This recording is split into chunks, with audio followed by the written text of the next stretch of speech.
I thought maybe the BRICS one, you wanted the US. After you, Jack, please.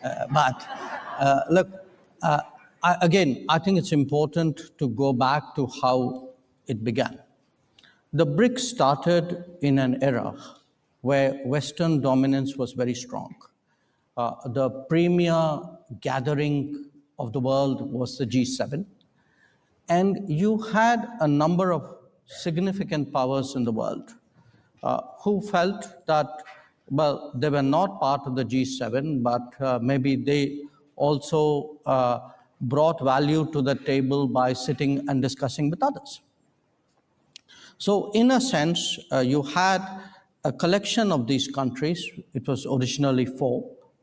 South Africa joined later. If you look at it, it's a very interesting group because it's geographically as disparate as it can be. Yet it is bound by the fact that these discussions we've had over a decade and a half have been very useful for all of us. Now, like any product, you test it in the market at some point. We tested it last year and asked people, so how many of you want to join BRICS?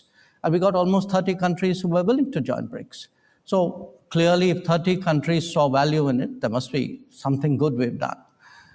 So I think it's important today to make a distinction between being non-West and anti-West. Mm-hmm.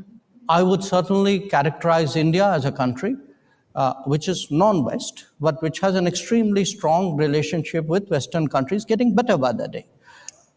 Not everybody else necessarily in that grouping might qualify for that description, but the contribution the BRICS has made, if one looks at the G7 and how it evolved into the G20, I think in a way, those additional 13 members who came into its bigger grouping, 5 of them are BRICS members. The fact that there was another group which was meeting regularly and discussing and debating, I think certainly was a input into the expansion of the G7 into the G20. So I think we did a service to the world.